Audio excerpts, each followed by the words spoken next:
అన్బెయిలబుల్ warrant ఉన్నది నీ మీద ముంబై కోర్టులో. సిగ్గు తప్పినోడా? ఆడుకో న్యాయం మనకో న్యాయమా? బ్యాంక్ అఫీషియల్స్ సంకనాగిపోయారు నీ వల్ల. ఆ అకౌంట్లకి నీ అకౌంట్లకి ఎట్లా ట్రాన్స్ఫర్ చేసినవరా? అలా కుటుంబాలు సర్వనాశనమై రోడ్ల మీదకి వచ్చిర్రా. అలా ఉసురు ముట్టి నువ్వు చావాలి. ఇట్లా అయ్యాసి చేయాలన్నా కానీ జిందగీ నా మిలగి దుబారా లెక్క ఉండాలి. విజయ్ మాల్యా ఒకటి మంద అమ్ముకొని పైకి వచ్చిండు, ఒకటి ముంచి పైకి వచ్చిండు. నువ్వు ట్యాక్స్ కట్టి బిచ్చకూడబోతున్నావు. అంటే ట్యాక్స్ కట్టకని చెప్తలేను నేను. కాకపోతే ఇసుంటోళ్ళే రేపు ఒక పోడ్కాస్ట్లకు పోయి హీరోల లెక్క చెలామిని ఒక వెబ్ సిరీస్ తయారవుతుంది. ఇక మనోని పేరు మీద విజయ్ మాల్యా సిరీస్ అని చెప్పి ఒక సిరీసే తయారైపోతుంది. సుమారు 7,000 కోట్ల స్కాము, 2,000 మందిని రోడ్డున కీడ్చిన ఘనత విజయ్ మాల్యాది. అందుకే అన్న కదా ఆ రోజు మాల్యా మసాలా అని చెప్పి పెట్టినాం కదా మేము. మధ్యాహ్నపు మాల్యా మసాలా అని చెప్పి పెట్టి కొట్టినాం. తెలుసుకుందామా అయ్యాలా అని చెప్పి ఆ రోజు పోడ్కాస్ట్ విన్నాం. పోడ్కాస్ట్ విన్న తర్వాత డీటెయిల్స్ చదువుతుంటే ఓపీ ఇండియాలో ఒక మంచి కథనం వచ్చింది. అదే మీ దగ్గరికి తీసుకొని వచ్చిన. మనోడు మాట్లాడిన 10 అబద్ధాలు ఏందో రాజ్ షమానీ పోడ్కాస్ట్లో. మళ్ళీ ఆ పోడ్కాస్ట్ ఎంత పెద్ద పైసలదో, 1 గంటలో 1 కోటి పోయింది అది. ఇవాళ పోడ్కాస్ట్ డ్రామా ఏదైతుందో విజయ్ మాల్యా విక్టిమ్ కార్డ్ ఆడుతున్నాడు. 4 గంటల 18 నిమిషాల పోడ్కాస్టు ఓ సింపథెటిక్ కార్డ్ ప్లే చేయడానికి ప్రయత్నం చేస్తున్నాడు. And my dear friends, misplaced sympathy is not sympathy. Loans, lies and lavish life style ఈ పోడ్కాస్ట్లో లేబుల్స్ అండ్ లయబిలిటీస్ అని అన్నట్టు పోర్ట్రే చేశారు. నేను చోర్ కాదు, నేను ఫ్యూజిటివ్ కాదు అని చెప్పి ఒక వెబ్ సిరీస్ స్టార్ని పరిచయం చేసిండ్రు పోడ్కాస్ట్లో.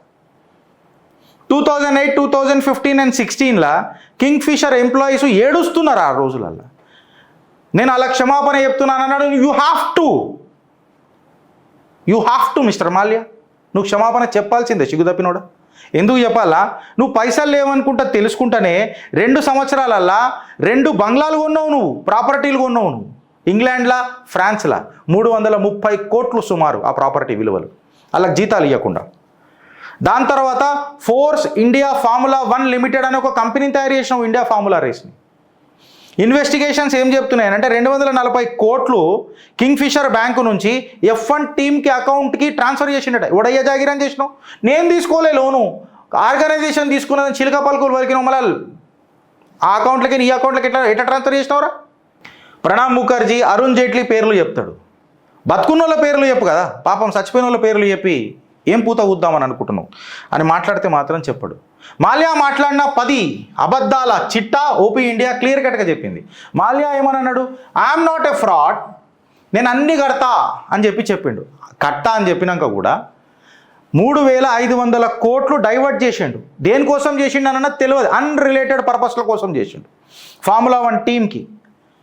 ఆల్సో $40 మిలియన్ ఆయన ఫ్యామిలీకి బ్యాంక్ గ్యారంటీల కోసం ట్రాన్స్ఫర్ చేసిండు ఫ్రెండ్స్ ఈ మాల్యా సిగ్గు తప్పినోడు. సెకండ్ అబద్ధము, ఈ repaid all is loans and ఓస్ నథింగ్ టు ఇండియన్ బ్యాంక్స్ అని మాట్లాడతారు. అంటే నేను అంతా కట్టేసిన, ఇక ఇండియన్ బ్యాంకులకు నేను కట్టేది ఏం లేదని అంటాడు. బ్యాంకులు ఎంత ఎంత ఎంత ఎంత ఎంత జప్తు చేయాలని అనుకున్నాయి? 17,781 కోట్లు జప్తు చేయాలని అనుకున్నాయి. అందులో నుంచి ఇప్పటివరకు ఎంత రికవరీ చేసినా అని చెప్పింది బ్యాంకులు? 10,815 కోట్లు. అంటే ఇంకెంత రావాలా? 6,997 కోట్లు రావాలా. మళ్ళీ మాల్యా మసాలాల నిజం ఎంత ఇయ్యాలా అనేది మాట్లాడుకోవాలనా కాదా? థర్డ్ అబద్ధం ఏంటంటే total loan was only 6,200 crores అంటాడు. మళ్ళీ ఇంట్రెస్ట్ నీ అయ్యా కడతాడా? నీ ఫ్యామిలీకి బ్యాంక్ గ్యారంటీలు పెట్టి నీ ఆలోచనలకు పెట్టుబడులు ట్యాక్స్ పేర్ల పైసలకేం తీసుకొని వచ్చి ఇంట్రెస్ట్ నేను కట్టా అసలే కడతా అంటే నీ అయ్యా జాగిరా? అడుగుతాయా లేవా ఫ్రెండ్స్? బ్యాంక్ అడగాలనా వద్దా? నువ్వు ₹1 ఇంట్రెస్ట్ కట్టకపోతే నీ సిబిల్ దెబ్బతింటుంది బ్రదర్. అసలు దోసుకో దొబ్బిన తర్వాత ఇంట్రెస్ట్ కట్టద్దా? ఆడుకో న్యాయం మనకో న్యాయమా? అరుణ్ జైట్లీ నీ కలిసిన నేను సెటిల్మెంట్ లోన్ల సెటిల్మెంట్ కోసం అని అన్నాడు. అరుణ్ జైట్లీ అక్కడ నుంచి నడుచుకుంటూ పోతుంటే అక్కడ కలిసి విజయ్ మాల్యా కలిసి ఒక క్లోజ్ చిన్న ఎన్కౌంటర్లా మీటింగ్ అని చెప్పి ఇది మన అఫీషియల్ డిస్కషన్ అయిందా? సేమ్ ప్రణబ్ ముఖర్జీ గారితో కూడా చచ్చిపోయిన వాళ్ళ మీద ఇవాళ పూత కూస్తున్నాడు నిజాలు కావాలని. పొలిటికల్గా మోడీ గవర్నమెంట్ నన్ను టార్గెట్ చేసింది అని చెప్తున్నాడు. ఇప్పుడు ఈ రాష్ట్రమాని అనేటోడు ధ్రువరాటికి ఇంకో ఎపిసోడ్ అయిందా అన్నది నాకు అర్థమవుతలేదు. అడ్డమైన ఫ్రాస్టర్లను తీసుకొని వచ్చి మెసయ్యల లెక్క పరిచయం చేస్తున్నాడు, ఇన్వెస్టర్ల లెక్క పరిచయం చేస్తున్నాడు. మళ్ళీ ఈ లోన్లు ఎప్పుడు ఇచ్చారు అంటే యూపీఏ సర్కార్ టైంలోనే ఇచ్చారు కదా.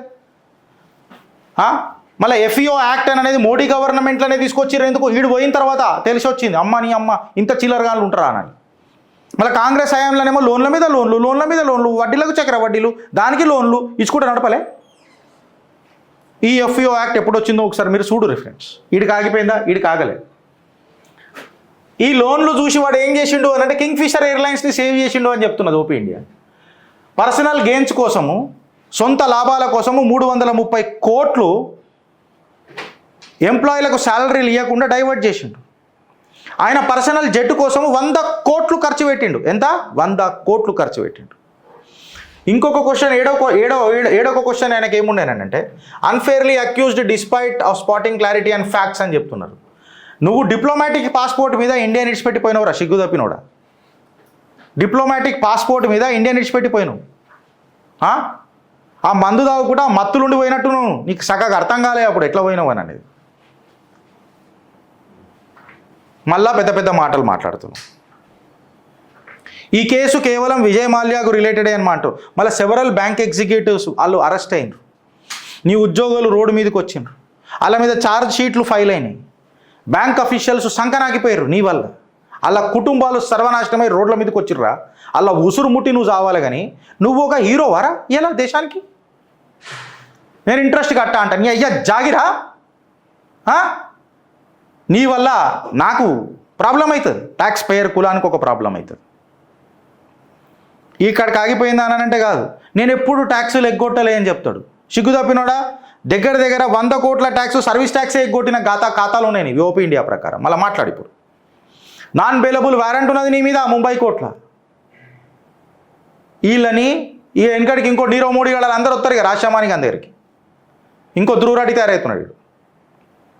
Selling properties covered by dues అని అంటే నీ ప్రాపర్టీలు అమ్మగానే అయిపోయిందని అంటే multiple assets Kingfisher villa ఇవన్నీ ఆక్షన్ చేసిరు. అవన్నీ కట్టినాక కూడా నీ లోన్లు ఉన్నాయని చెప్పి బ్యాంక్ ఆఫీషియల్ చెప్తున్నారు. మళ్ళీ ఇప్పుడు మాట్లాడు. ఆలోచిస్తారా లేక అనుభవిస్తారా ఫ్రెండ్స్? భారత్ మాతాకి జై.